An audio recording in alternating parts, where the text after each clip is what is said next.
ورسوله يا أيها الذين آمنوا اتقوا الله حق تقاته ولا تموتن إلا وأنتم مسلمون يا أيها الناس اتقوا ربكم الذي خلقكم من نفس واحدة وخلق منها زوجها وبث منهما رجالا كثيرا ونساء واتقوا الله الذي تساءلون به والأرحام إن الله كان عليكم رقيبا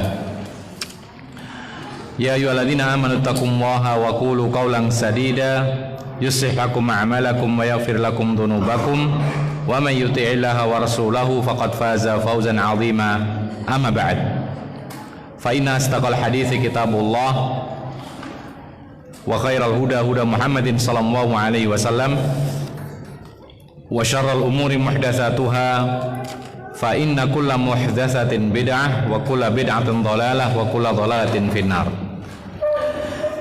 Ma'asyiral muslimin, para hadirin dan hadirat yang dimuliakan oleh Allah Subhanahu wa taala.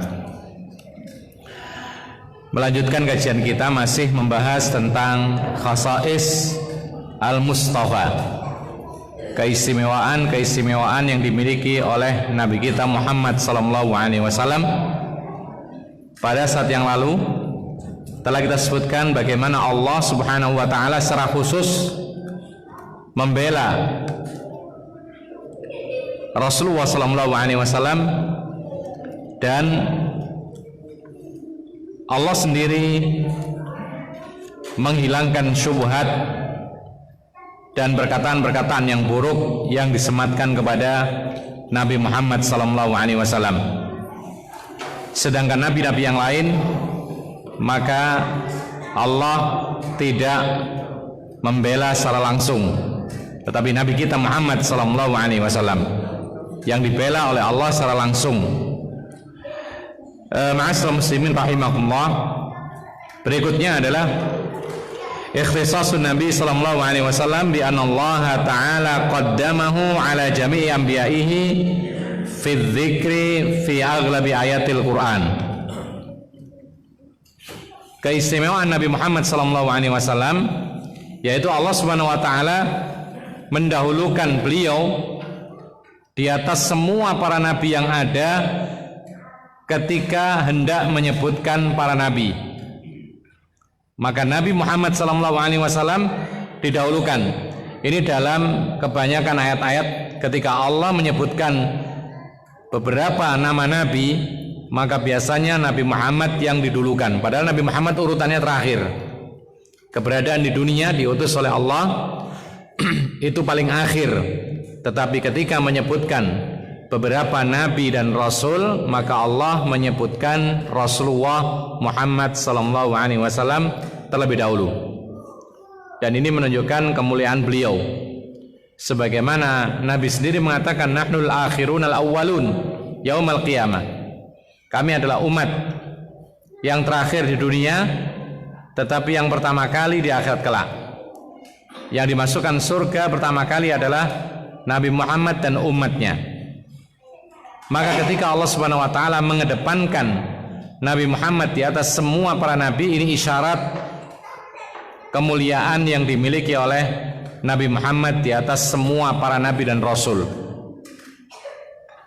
Oleh karena itu dalam beberapa kalimat pembuka kalam ya disebutkan asyraful anbiya'i wal mursalin, yaitu asyraful anbiya artinya adalah nabi yang paling mulia dan rasul yang paling mulia, dan dialah Nabi Muhammad sallallahu alaihi wasallam.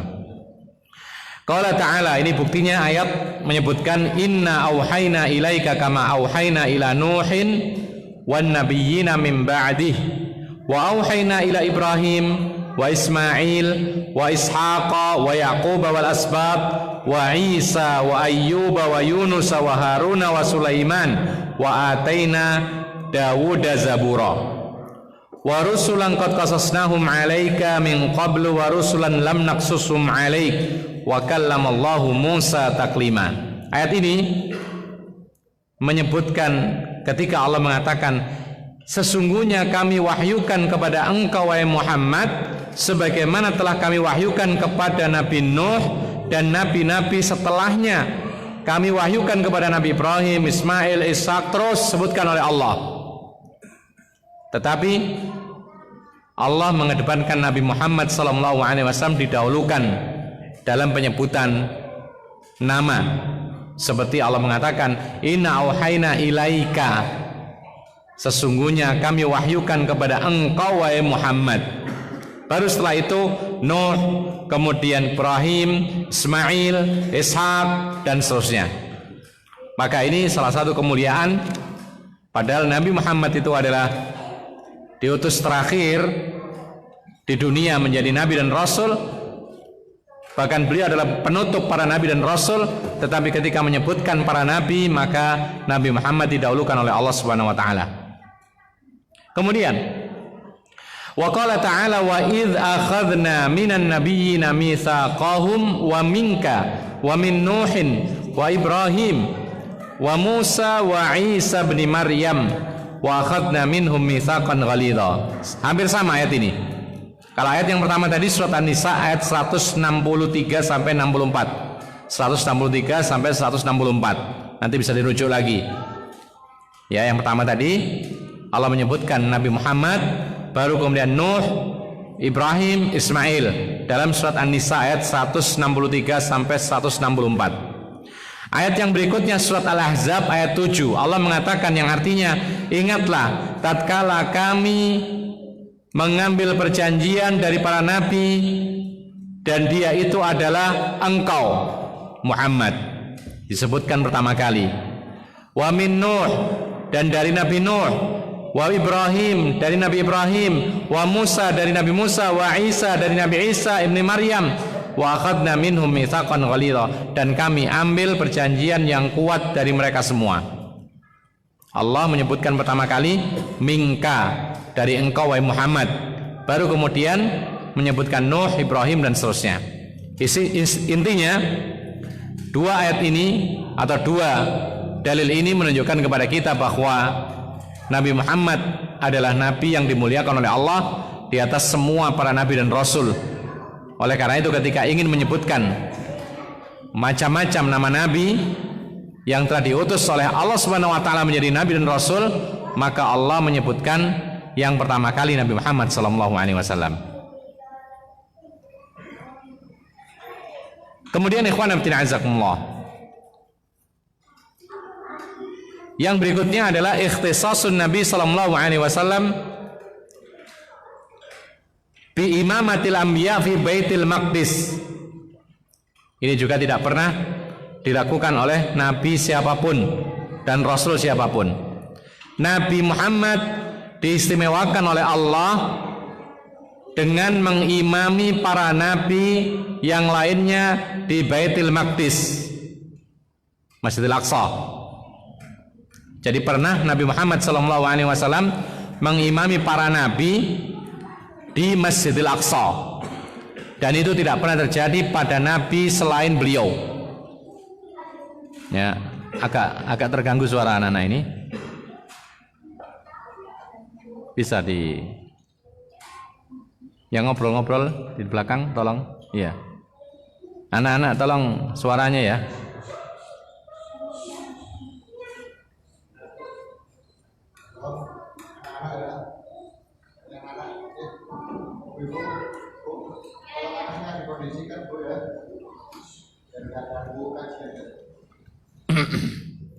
Jazakallah khair. Jadi diantara keistimewaan Nabi Muhammad SAW, Nabi pernah mengimami para Nabi yang lain di Masjidil Aqsa. Kapan kira-kira terjadi? Ketika peristiwa Isra atau Mi'raj? Isra Nabi Muhammad SAW dari Makkah ke Masjidil Aqsa. Setelah itu baru kemudian Mi'raj. Jadi Isra itu perjalanan di malam hari dari Masjidil Haram ke Masjidil Aqsa. Kemudian Mi'raj itu perjalanan naiknya Nabi Muhammad SAW dari Masjidil Aqsa ke Sidratul Muntaha. Di mana Sidratul Muntaha itu? Ada yang tahu? As-Sidratul Muntaha di mana itu? Di bawahnya langit atau di atasnya langit? Di atasnya langit. Di atasnya langit ke pertama atau yang kedua? Di atasnya langit ketujuh. Maka ini namanya mi'raj. Mi'raj itu dari kata araja. Araja itu naik. Karena memang Allah menaikkan Nabi Muhammad dari Masjidil Aqsa menuju Sidratul Muntaha. Sedangkan Isra itu dari kata asra yusri, yaitu Allah memperjalankan Nabi Muhammad dari Masjidil Haram menuju Masjidil Aqsa dalam semalam saja, bahkan kurang dari semalam. Dan Rasulullah SAW diberikan tunggangan oleh Allah Subhanahu Wa Taala bersama-sama dengan Jibril. Tunggangan tersebut berupa hewan, yaitu bernama buraq. Ya, jadi kalau ada nama pesawat buraq, itu masih kalah dengan buraqnya Rasulullah SAW. Karena apa? Karena buraq yang ada pesawat, mungkin sekarang sudah nggak ada ya buraq ini. Jadi ada maskapai buraq namanya, itu tidak bisa menembus langit. Ya, tapi kalau buraqnya Rasulullah ketika Mi'raj itu menembus langit pertama, kedua, ketiga sampai ketujuh sampai ke Sidratul Muntaha. Itu buraq. Kemudian disebutkan oleh Nabi sendiri dalam sebuah hadis bahwa buraq ini binatang yang lebih besar daripada keledai, lebih kecil daripada bighal. Jadi lebih besar sedikit dari keledai, lebih kecil dari kuda yang kecil, itu bighal. Itu ditunggangi oleh Rasulullah. Kecepatannya berapa? Sangat luar biasa cepatnya. Jadi kalau dahulu orang berjalan kaki dari Makkah menuju Masjidil Aqsa itu paling tidak memakan waktu 3-4 bulan. Ya, kalau naik onta bisa lebih cepat lagi, bisa sampai 2 bulan. Kalau naik kuda bisa 1 bulan. Ya, tapi belum nanti nyabrangnya laut dan semisalnya. Maka di sini Rasulullah diperjalankan dari Masjidil Haram menuju Masjidil Aqsa, ditambah lagi naik ke langit ke-7 dan sampai Sidratul Muntaha, balik lagi ke Mekah dalam waktu semalam, bahkan kurang dari semalam. Ini betul-betul mukjizat. Tidak bisa diukur dengan akal. Sampai hari ini pun tidak ada satupun kendaraan yang bisa secepat itu. Tapi ini bukan mustahil bagi Allah mentakdirkan demikian. Kemudian ketika ketemu Allah Subhanahu wa taala, diperintahkan oleh Allah salat asalnya 50 kali waktu, kemudian diturunkan sampai 5 waktu. Bahkan di situ jadi langit satu ke langit yang kedua jarak perjalanan 500.000 tahun, 500.000 sana. Dan demikian seterusnya, dari langit yang kedua, ketiga, keempat dan seterusnya. Nah, itu ditempuh oleh Nabi SAW dalam waktu yang hanya kurang dari semalam. Balik lagi ke Mekah dalam keadaan selamat, telah mendapatkan perintah Allah Subhanahu wa taala. Oleh karena itu ikhwan fillah azakumullah, kita baca dulu hadisnya. Lam taqtasir fadailu nabiyina bin nisbati li ikhwanihil anbiya ala taqaddumihi alaihim fi dzikri, bal qad jama'a Allah taala lahu jama'ah minhum fasalla bihim imaman ta'kidan li fadlihi wa syarafihi alaihim. Baru saja kita dengarkan tadi bahwasanya Allah mengutamakan, memuliakan Nabi Muhammad ketika hendak menyebutkan para nabi yang pernah diutus, maka yang awal disebutkan adalah Nabi Muhammad. Ini menunjukkan kemuliaan beliau. Nah, sekarang ada perkataan beliau, tidak berhenti keutamaan Nabi kita Muhammad SAW dibandingkan dengan saudara-saudaranya para nabi yang lain, yaitu dalam hal didahulukannya atas mereka dalam penyebutan yang tadi. Bahkan Allah Subhanahu wa taala pernah mengumpulkan para nabi yang pernah ada ini, dikumpulkan oleh nabi menjadi makmum salat berjamaah, yang mengimami adalah Nabi Muhammad. Taqidan li fadli wa syarafi alaihim, dan ini sebagai penguat keutamaan nabi dan kemuliaan Nabi Muhammad yang melampaui mereka semua, melampaui Nabi Ibrahim, Nuh, Musa, Isa, Idris, Adam dan lain sebagainya, di atas yang semuanya. Akhraja Muslimun fi min hadits Abi Hurairah taqal. Imam Muslim meriwayatkan dari hadis Abu Hurairah, semoga Allah meridainya, beliau mengatakan, qala Rasulullah sallallahu alaihi wasallam, Rasulullah bersabda, laqad ra'aituni fil hijri, dan sungguh aku melihat pada saat di dalam hijr. Maksudnya hijr di sini adalah orang yang menyebut sekarang sebagai hijr Ismail, yaitu di dalam Masjidil Haram ada Ka'bah, kemudian di dalam lengkungan itu namanya hijr. Ya, Rasulullah di situ. Kemudian wa Quraisyun tas'aluni an masraya, dan kaum Quraisy itu terus bertanya kepadaku tentang perjalanan Isra Mi'rajku, Mi'rajnya Nabi sallallahu alaihi wasallam. Jadi Rasulullah sallallahu alaihi wasallam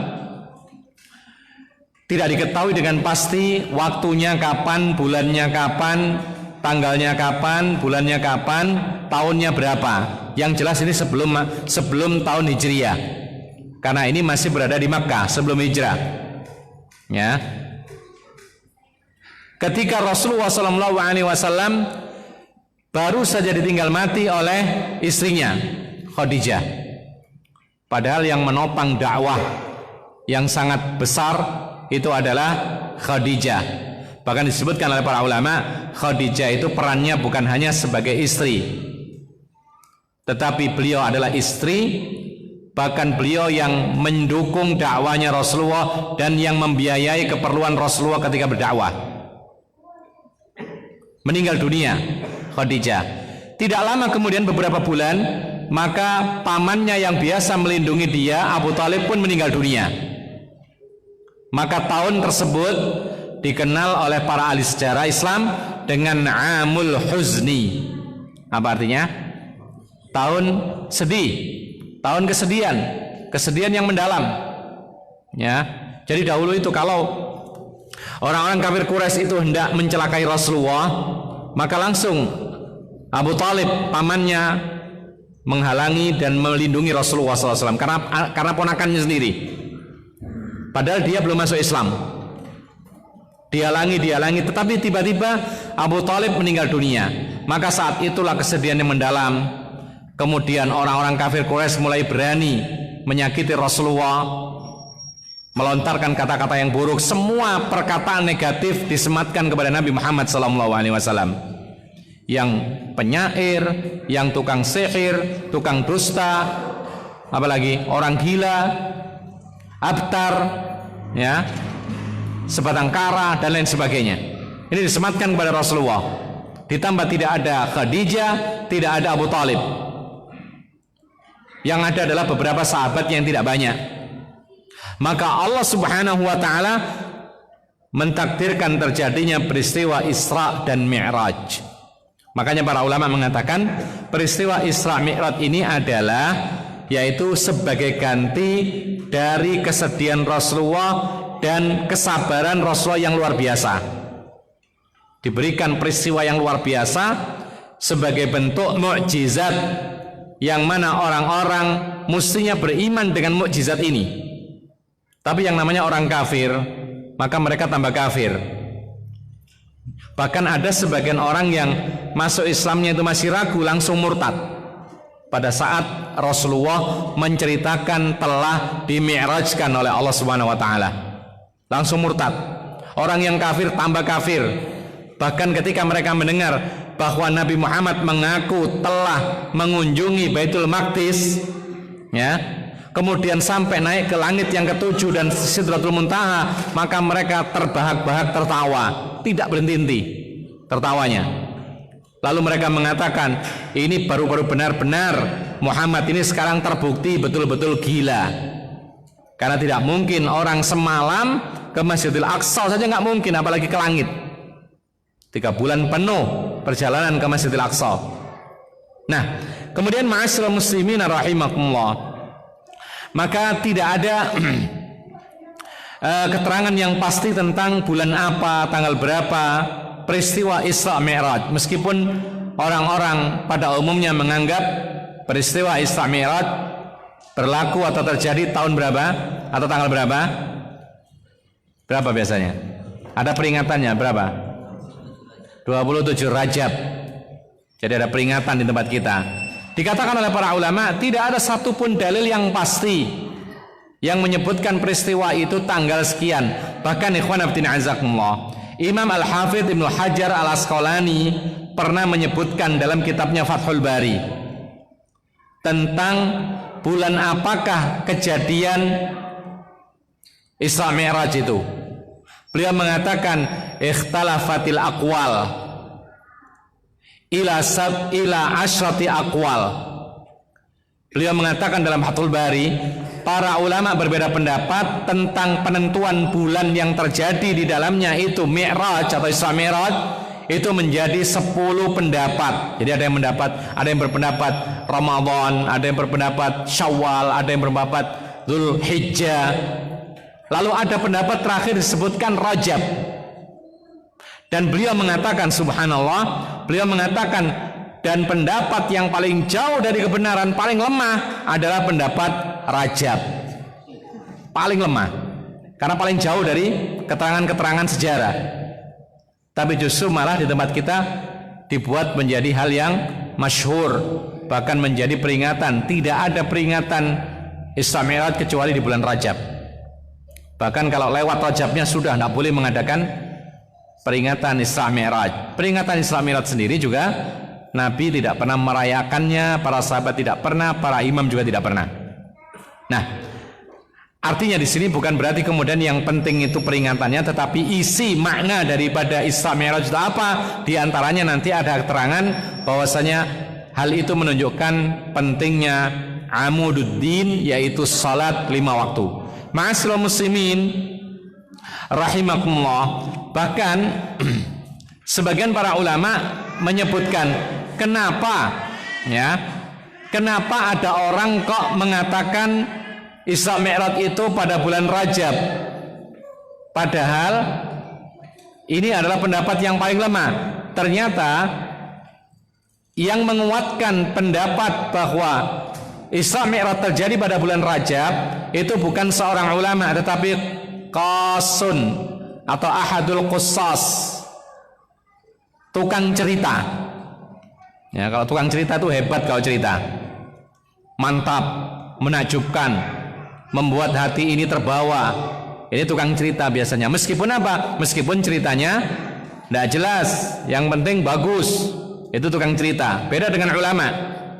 Nah, pada akhir zaman Rasulullah mengatakan kasura qussasuhum wa qalla ulama'uhum. Nanti menjelang hari kiamat akan banyak tukang cerita tapi kurang ulamanya. Dan sekarang terjadi. Yang banyak-banyak jadi ustadz, ya, televisi dan semisal, televisi yang umum ya maksudnya ya. Itu rata-rata tukang cerita. Tidak mengerti bagaimana hadis sahih, bagaimana hadis dhaif, disampaikan semua. Bahkan kadang-kadang disematkan cerita-cerita yang tidak ada asal-usulnya. Bahkan kadang-kadang ditanya tentang hadis, tidak tahu tapi berlagak mengetahuinya. Menjawab dengan tegas tapi tidak tahu sebenarnya hadis ini adalah dhaif, lemah atau bahkan palsu. Nah, ma'asyiral muslimin rahimakumullah. Bahkan sebagian para ulama seperti Ibnu Dihyah, beliau mengatakan bahwasanya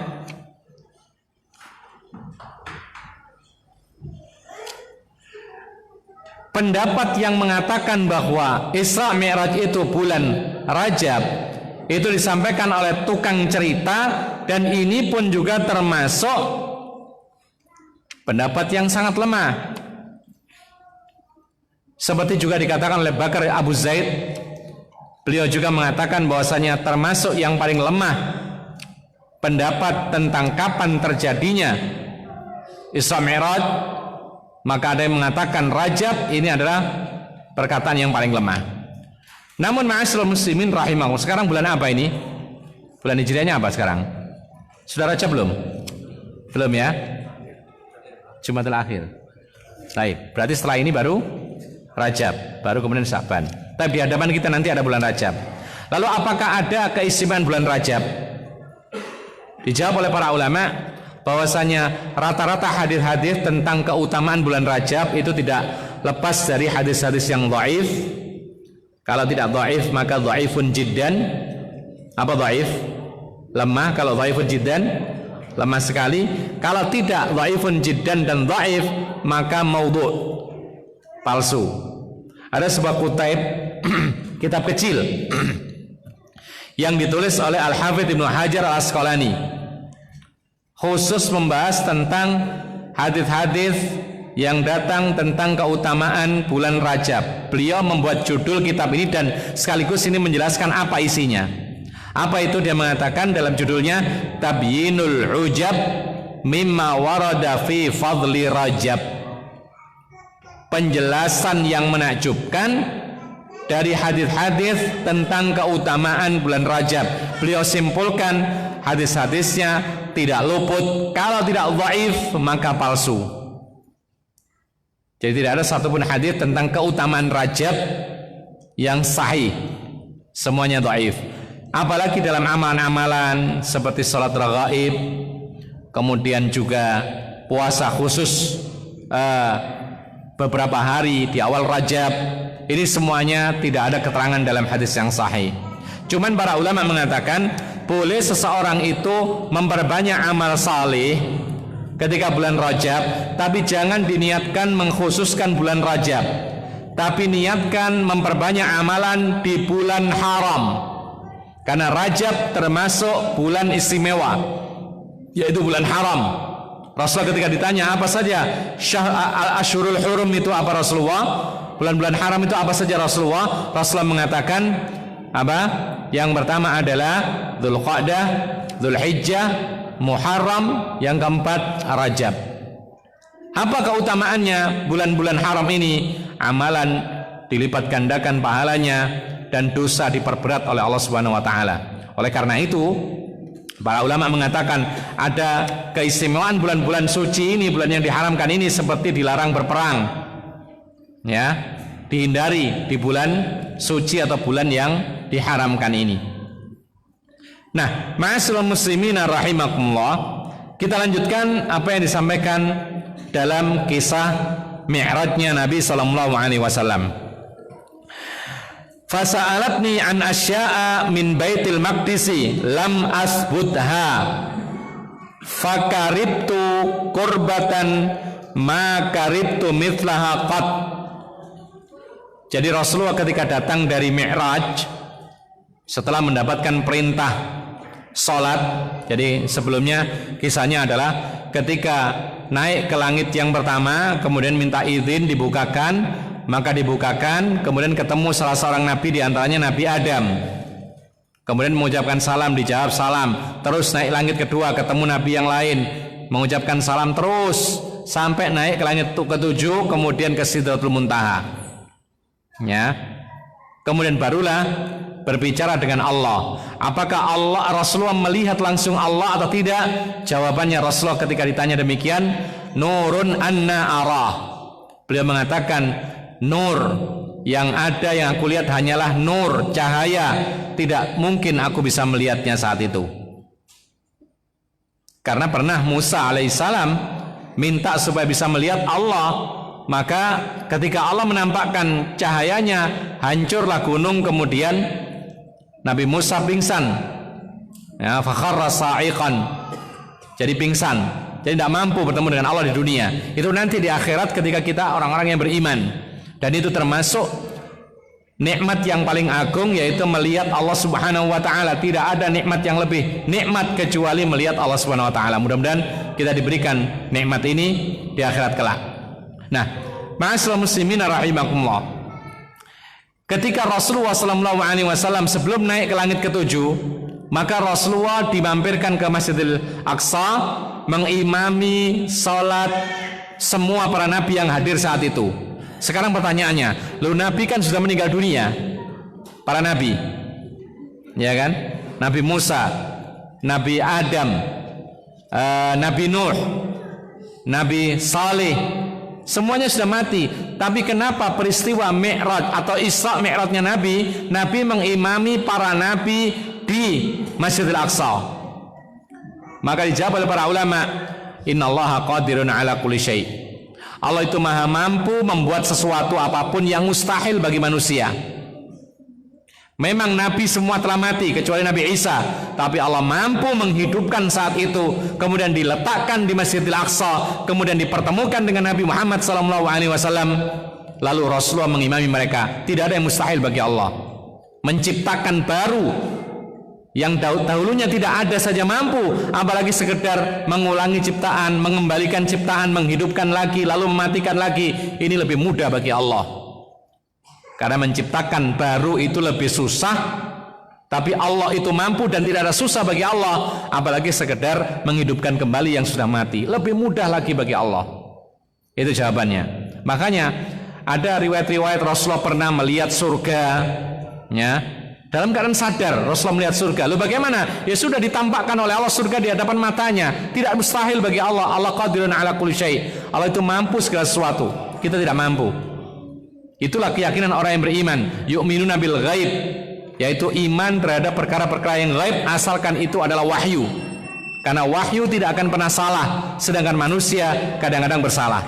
Otak manusia kadang-kadang salah. Naluri manusia kadang-kadang salah. Hati nurani manusia kadang-kadang bercampur dengan hawa nafsu sehingga salah. Ma'asyiral muslimin rahimakumullah.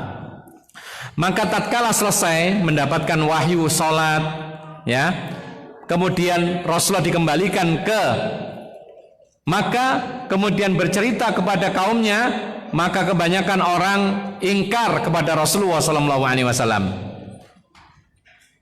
Maka kemudian ada orang-orang kafir yang cerdas, itu ingin menjatuhkan Rasulullah dengan pertanyaan-pertanyaan yang memang dibuat-buat seolah-olah apa? Seolah-olah pertanyaan ini memang benar, tapi Rasul tidak siap menjawabnya. Apa pertanyaan itu? Pertanyaannya adalah tentang sifat karakter Masjid Al-Aqsa. Rasulullah mengatakan, aku diberikan pertanyaan-pertanyaan tentang Baitul Maqdis, yang mana aku itu dahulu ketika salat di sana aku tidak teliti. Wong baru datang sekali, kemudian tidak perhatian pintunya berapa, pintu besarnya berapa, apa saja yang ada di dalam masjid, tiangnya berapa. Ternyata ada orang kafir Quraisy yang cerdas ingin menjatuhkan Nabi. Ditanya, kalau kamu melihat dan kau ke sana, coba sebutkan berapa jumlah pintu Masjidil Aqsa, berapa tiangnya, berapa ini, bagian mana ini, bagaimana, dan seterusnya. Rasul terdiam. Tapi sementara terdiam, kata beliau, ketika aku merasakan sangat sedih, pikiran kalut, tidak pernah aku berpikir kalau seperti ini. Qala farafa'ahu Allahu li anzur ilaihi ma yas'aluni an syai'in illa an ba'tuhum bih. Kata Rasulullah, tiba-tiba Allah Subhanahu wa taala mengangkat Masjidil Aqsa itu di hadapan mataku dalam keadaan sadar. Ketika ditanya, "Hai Muhammad, coba sebutkan berapa pintunya Masjidil Aqsa, berapa tiangnya, bagaimana bentuknya?" Tiba-tiba datang Masjidil Aqsa di hadapannya. Maka Rasul menyebutkan, oh pintunya sekian, oh pintu kanannya begini, pintu besarnya demikian, tiangnya ini, tiangnya sebesar ini, warnanya demikian, disebutkan satu persatu. Dan di situ yang ngetes itu memang tahu Masjidil Aqsa karena sudah pernah ke sana berkali-kali. Ternyata cocok semuanya. Tapi yang namanya orang-orang kafir, mereka tetap saja tidak beriman. Kemudian wa qad ra'aituni fi jama'atin minal anbiya fa idza Musa qa'imun yusalli fa idza rajulun darbun ja'dun ka'annahu min rijalis sanu'ah wa idza Isa bin Maryam qa'imun yusalli aqraban nas bihi syabahan Urwah bin Mas'udin Tsaqafi. Kemudian Rasulullah bercerita lagi tentang nabi-nabi yang ditemui di langit pertama, kedua, ketiga, masing-masing beda-beda sifatnya dan fisiknya. Disebutkan oleh beliau ketika ketemu dengan Nabi Musa, dia sedang berdiri, dia itu bagaikan seorang laki-laki yang rambutnya keriting, ya, dia itu bagaikan kaum laki-laki dari kabilah Sanu'ah. Kemudian Nabi Isa, adapun Nabi Isa itu, maka dia itu adalah mirip sekali dengan sahabatku Urwah ibnu Mas'ud Ats-Tsaqafi. Adapun Ibrahim, wa idza Ibrahim qaimun yusalli asbahun nas bihi sahibukum yakni nafsahu. Adapun aku bertemu dengan Nabi Ibrahim, maka Nabi Ibrahim itu sangat mirip dengan sahabatmu sendiri, yaitu Rasulullah sendiri. Ya. Kemudian Fahanatis salatu fa'amamtuhum, maka datanglah waktu salat lalu aku imami mereka. Falamma faragtu minas salati qala qailun ya Muhammad, tatkala sudah selesai salat maka ada orang berkata, wahai Muhammad, hadza malikun sahibun nar, wahai Muhammad, ini adalah malaikat Malik, penjaga neraka. Fasalim alaihi, ucapkan salam kepadanya. Faltafattu ilaihi fabada'ani bisalam, ketika aku menoleh kepada dia, belum aku ucapkan salam, justru dia mengucapkan salam terlebih dahulu. Ma'asyiral muslimin rahimakumullah, intinya adalah hanya Rasulullah Muhammad SAW yang diberikan keistimewaan oleh Allah pernah mengimami para nabi yang sebelumnya, sedangkan nabi-nabi yang lain tidak mengimami nabi-nabi yang lain dan tidak mengimami Rasulullah SAW. Ini keistimewaan Nabi Muhammad SAW. Kemudian ma'asyiral muslimina rahimakumullah, kita merujuk kepada masalah Isra wal Mi'raj. Isra wal Mi'raj ini adalah peristiwa besar yang mana ibrahnya sangat-sangat luar biasa. Sebelum ibrah kita sebutkan, Isra Mi'raj ini peristiwa yang disebutkan oleh Allah dalam surat Al-Isra, sampai dalam satu surat itu namanya surat Al-Isra, surat perjalanan Isra Mi'raj. Itu ada dalam surat Al-Isra. Ayat pertama menjelaskan tentang perjalanan tersebut, ya. Maka para ulama mengatakan peristiwa Isra Mi'raj ini ditetapkan oleh Allah dalam Al-Quran, surat Al-Isra. Kemudian hadis-hadis banyak menyebutkan tentang peristiwa Isra Mi'raj, sampai para ulama ahli hadis menyebutkan hadis-hadis tentang Isra Mi'raj itu mutawatir. Artinya mutawatir adalah hadis tersebut benar-benar sahih dan tidak mungkin diingkari. Para ulama mengatakan tidak ada yang mengingkari peristiwa Isra Mi'rajnya Nabi kecuali zindiq. Zindiq itu semacam orang munafik. Di hatinya ada kerusakan, kekufuran, ingin merusak Islam dari dalam. Itu zindiq. Lain lagi dengan orang kafir, lain lagi dengan orang-orang Nasrani Yahudi. Tapi ini adalah orang-orang yaitu di dalam Islam, bergaul dengan orang Islam, menampakkan diri Islam, tapi kalau ada kesempatan terang-terangan merusak Islam. Itulah orang zindik. Dan biasanya dia melontarkan subhat-subhat, ya, macam-macam subhatnya. Bahkan sekarang-sekarang ini banyak sekali subhat dilontarkanlah, seperti misalnya Islam itu harus sesuaikan dengan adat istiadat. Ini juga termasuk subhat mereka, subhat dari orang-orang zindik. Kita tidak menyebut yang mengatakan ini orang zindik, tapi asal usul perkataan ini adalah perkataan orang-orang zindik. Subhat mengatakan bahwasanya di negeri kita ini tidak ada orang kafir. Nah, ini baru sekarang ini, tidak ada orang kafir, yang ada non muslim. Nah, terus kalau non muslim nggak kafir itu siapa? Nanti kalau Abu Jahal nanti seandainya hidup di Indonesia berarti bukan orang kafir. Abu Talib bukan orang kafir. Mereka mengatakan selama mereka baik, tidak memusuhi Islam, maka mereka tidak boleh disebut kafir, tapi disebut saja non muslim. Tidak ada masalah non muslim, tapi Allah menyebutkan orang-orang yang tidak beriman kepada Allah maka dia kafir. Bahkan tidak cukup demikian, orang yang kufur nikmat disebut kafir.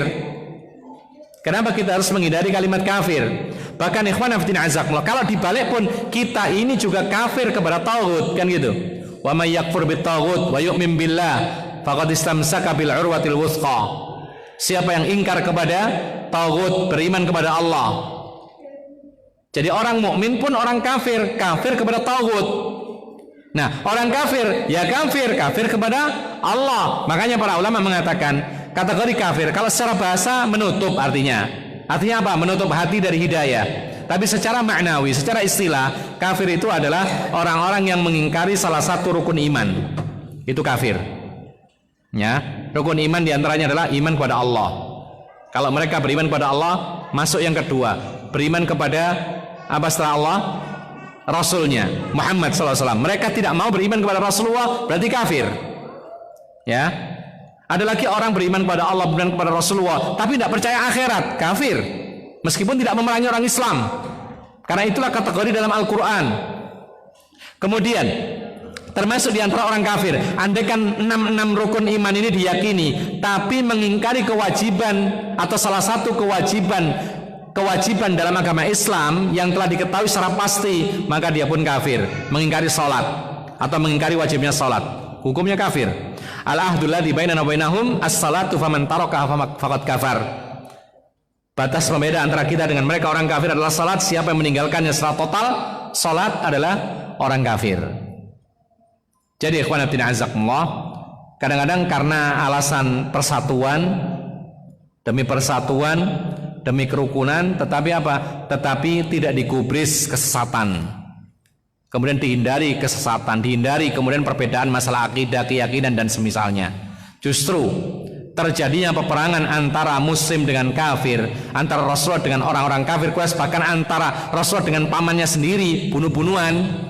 Itu tidak lain kenapa? Karena kekufuran, tidak beriman kepada Allah dan Rasulnya. Nah, ma'asyiral muslimina rahimakumullah, bahkan banyak para ulama menukil ijma', sepakat para ulama bahwa Isra Mi'raj ini benar terjadi meskipun banyak orang mengingkari.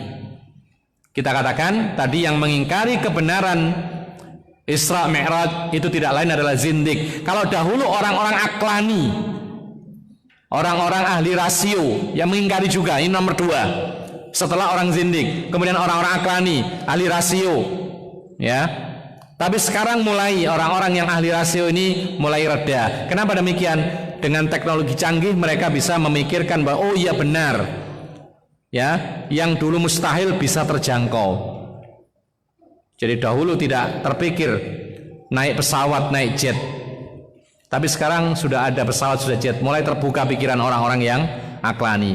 Ma'asyiral muslimin rahimakumullah. Lalu banyak sekali hikmah yang terkandung di dalam Isra dan Mi'raj yang terjadi pada diri Rasulullah sallallahu alaihi wasallam. Di antaranya yang pertama, kita ambil hikmahnya, yaitu Allah Subhanahu wa taala ingin menunjukkan bahwa Allah mampu melakukan segala sesuatu yang meskipun dianggap mustahil bagi makhluk, bagi manusia, mustahil, tapi Allah mampu melakukannya. Ini yang pertama. Dan itu adalah meyakini firman Allah, innallaha qadirun ala kulli syai', wallahu ala kulli syai'in qadir. Allah itu terhadap segala sesuatu maha mampu. Yang mustahil bagi manusia maka mampu, mudah dilakukan oleh Allah Subhanahu wa taala. La yu'jizuhu syai'un. Tidak ada yang membuat Allah itu lelah. Allah itu maha mampu. Kemudian ikhwan fillah azakumullah, maka jikalau manusia, makhluk mampu membuat pesawat, mampu membuat jet yang mana bisa menyingkat waktu dari dahulu perjalanan dari Indonesia ke Mekah atau ke Jeddah dulu ya, karena pelabuhannya di Jeddah, itu naik kapal sampai 2 bulan ya. Ternyata dengan pesawat itu hanya 9 jam sampai 10 jam. Ini mampu dilakukan oleh manusia, padahal mereka makhluk. Maka bagaimana kiranya Allah yang menciptakan manusia dan yang menciptakan akal manusia? Maka lebih daripada itu dan tidak bisa dibandingkan dengan kemampuan manusia. Padahal Allah mengatakan wa ma utitum minal ilmi illa qalila. Kalian manusia tidak diberi oleh Allah ilmu kecuali sangat sedikit. Jadi mereka yang sangat pintar atau yang paling pintar di dunia itu bagi Allah sangat sedikit, tidak mengurangi ilmunya Allah ketika diberikan kepandaian kepada mereka. Nah, kalau demikian adanya, maka Allah jelas di atas mereka. Wa fawqa kulli dzi ilmin alim. Di atas yang punya ilmu masih ada yang lebih berilmu lagi, masih terus berilmu lagi sampai ujungnya kepada Allah Subhanahu wa taala. Ma'asyiral muslimin rahimakumullah. Lalu yang kedua, di antara ibrah yang bisa kita Adzan dulu ya. Kita lanjutkan sebentar setelah adzan. Silakan adzan dulu, wallahu alam bissawab.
Kita lanjutkan masih hikmahnya atau ibrah daripada peristiwa Isra Mi'raj. Di antaranya adalah kewajiban orang mukmin ketika mendapati suatu hal yang tidak masuk akal, tetapi itu adalah berita dari Allah dan Rasulnya, maka kita harus mengedepankan wahyu Allah Subhanahu wa ta'ala. Karena wahyu Allah tidak akan salah. Sedangkan akal manusia kadang-kadang salah. Dan akal manusia tidak sempurna. Andaikan akal manusia ini sempurna, maka tidak akan ada persisian pendapat.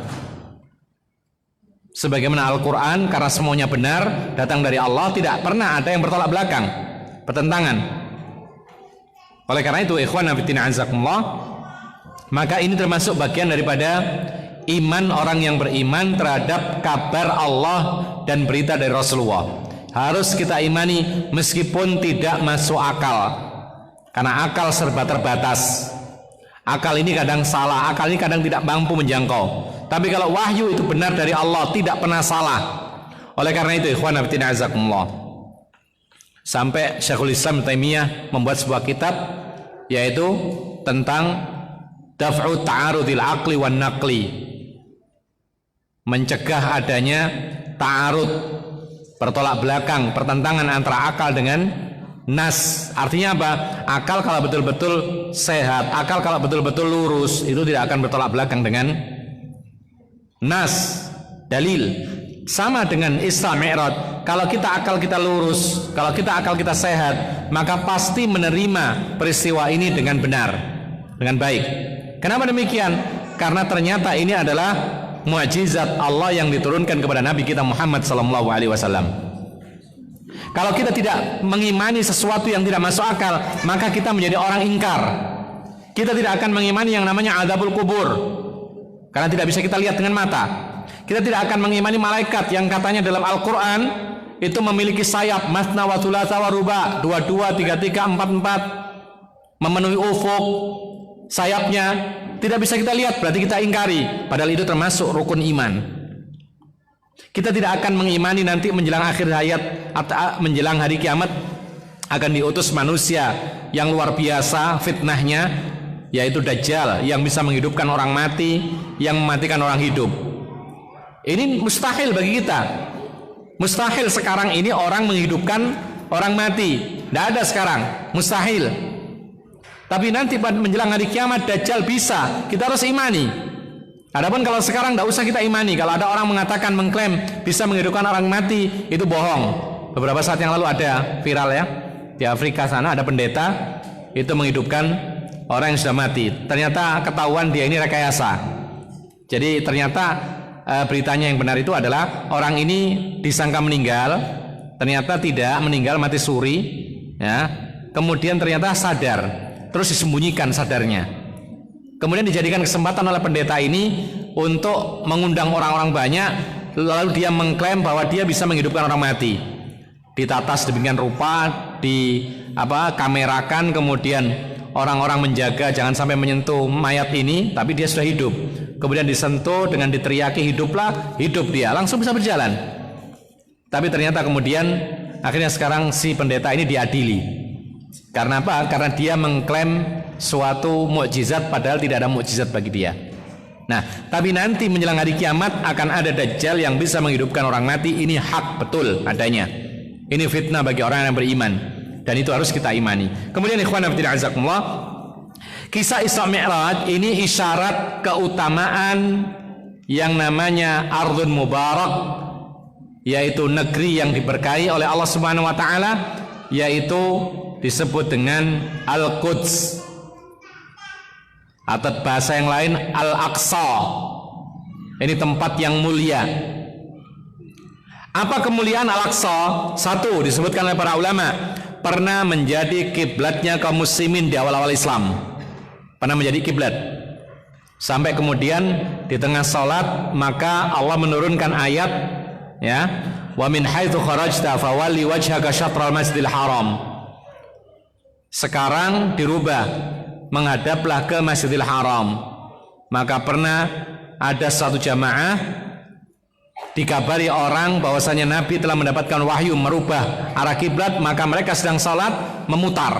Tadinya menghadap negeri Syam, ya, Baitul Maqdis atau Masjidil Aqsa, kemudian berputar menghadap Makkah, dan mereka berada di Madinah. Kemudian ikhwan fillah azakumullah, yang kedua disebutkan oleh para ulama di antara keutamaan yaitu Baitul Maqdis atau Masjidil Aqsa adalah Masjidil Aqsa itu adalah salah satu dari 3 masjid yang penuh berkah.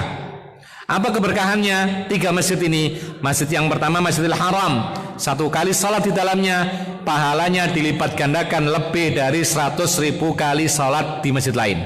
Ini satu.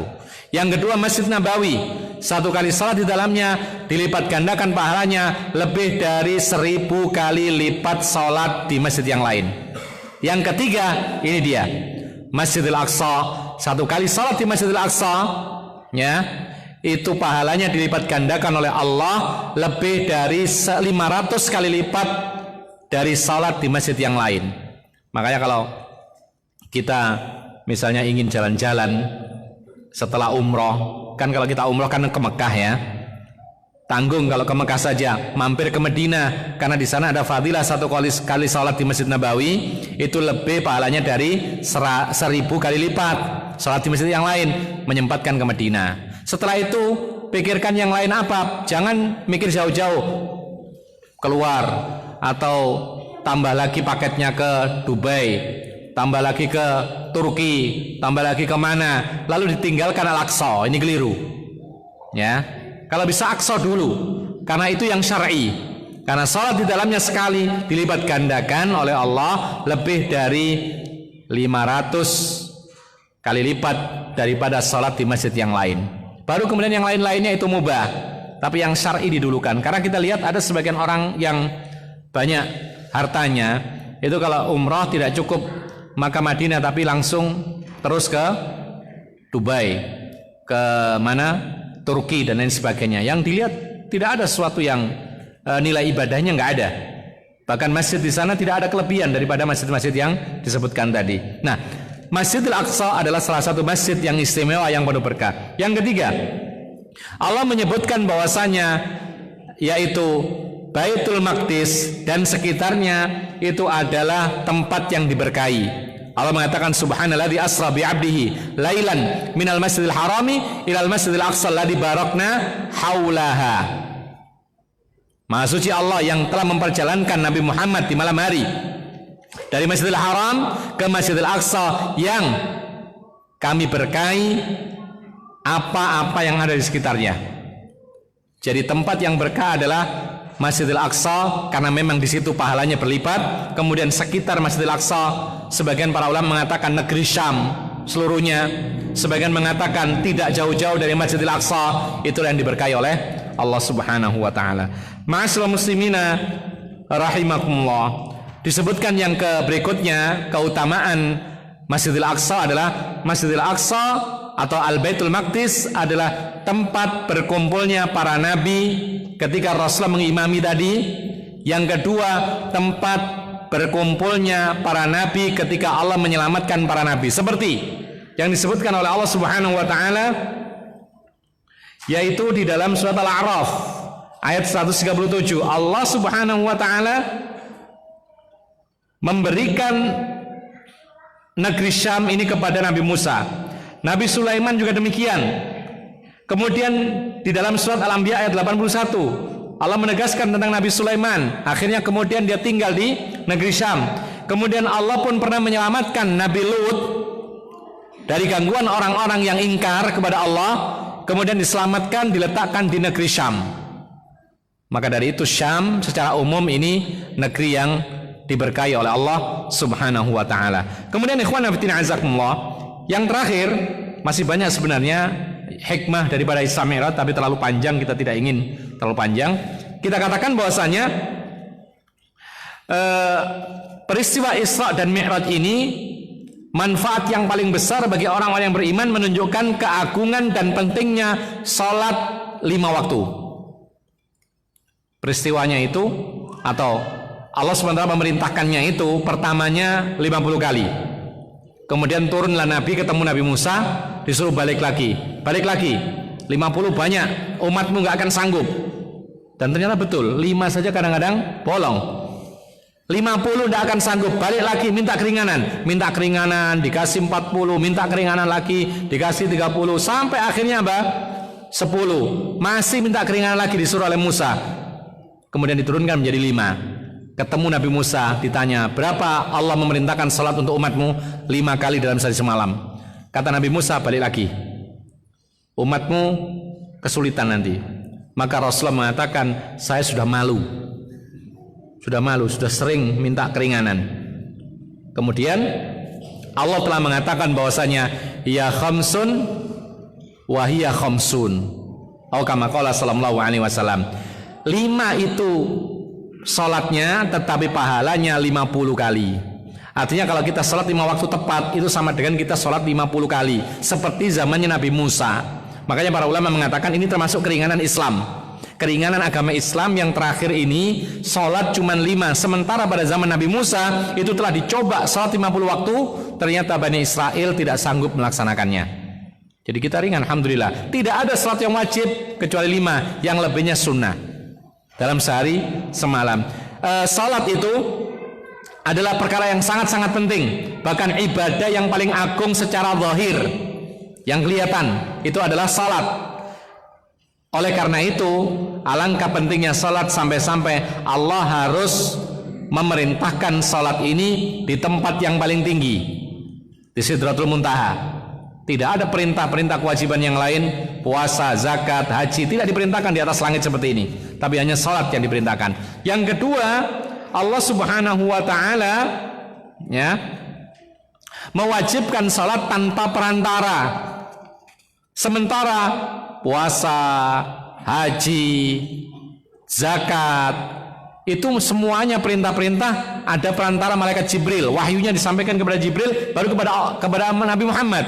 Sementara salat ini tidak pakai perantara, langsung berbicara dengan Allah Subhanahu wa taala tanpa perantara. Kemudian salat juga disebutkan oleh Nabi sallallahu alaihi wasallam amududdin, tiangnya agama. Artinya kalau tidak ada salat, runtuh agama kita. Makanya pantas Rasulullah mengatakan al-ahdul ladzi bainana wa bainahum as-salatu faman tarakaha faqad kafar. Perjanjian antara kita, batas antara kita dengan mereka orang kafir adalah salat. Siapa yang meninggalkan salat secara total, maka dia telah kafir kepada Allah Subhanahu wa taala. Wallahu alam. Ini materi yang bisa kita sampaikan. Kesimpulannya, ada 2 kekhususan Rasulullah pada malam hari yang kita baca.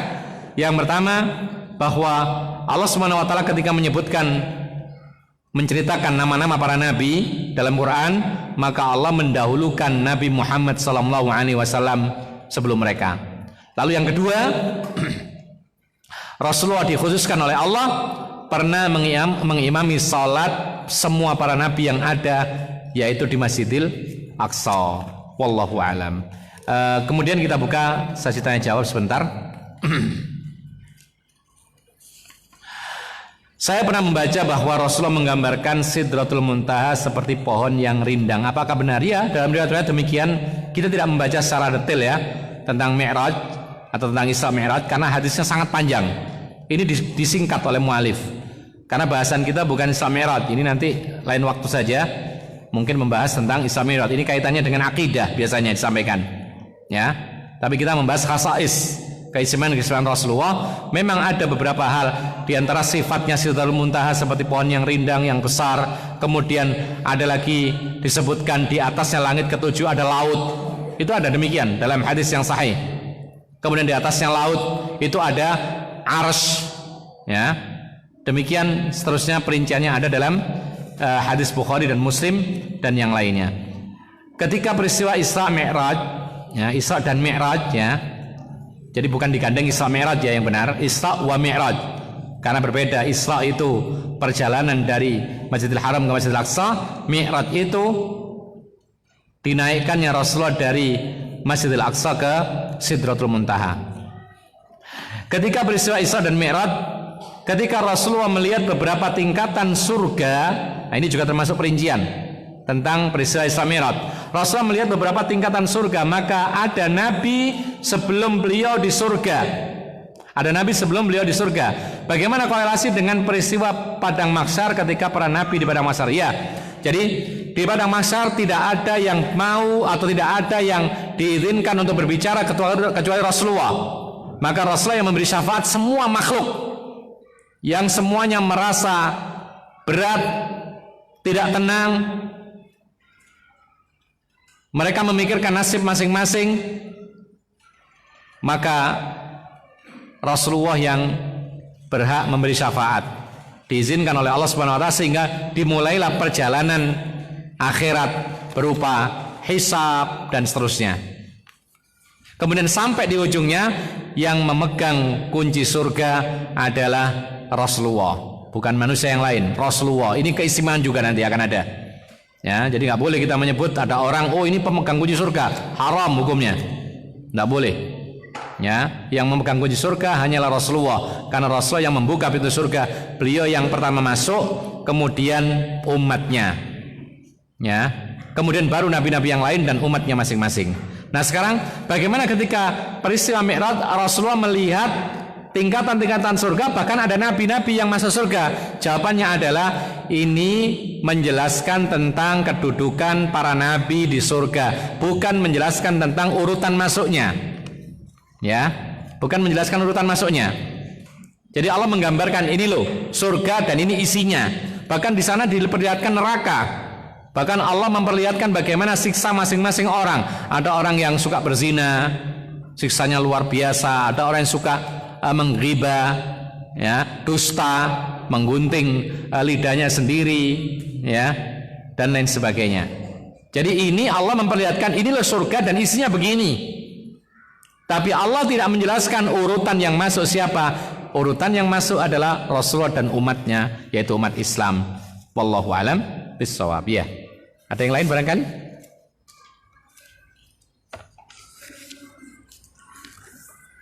Cukup? Gak ada? Cukup ya? Baik. Kita cukupkan sampai di sini. Mudah-mudahan Allah Subhanahu wa taala menjadikan kita hamba-hamba yang dipilih oleh Allah Subhanahu wa taala, yang disebut oleh Allah sebagai ibadur rahman, yaitu hamba-hamba pilihan Allah yang dijanjikan dengan surga, dengan keluarga masing-masing yang beriman, sehingga kita tidak hanya merasakan kenikmatan di dalam dunia, tetapi merasakan juga kenikmatan yang abadi kekal selama-lamanya, yaitu di akhirat kelak di surganya Allah Subhanahu wa taala. Amin ya rabbal alamin. Wallahu alam wa akhiru da'wana alhamdulillahirabbil alamin. Wa sallallahu ala nabiyyina Muhammadin wa ala alihi wa sahbihi ajma'in. Subhanakallahumma bihamdika asyhadu an la ilaha illa ant astaghfiruka wa atubu ilaik. Assalamualaikum warahmatullahi wabarakatuh.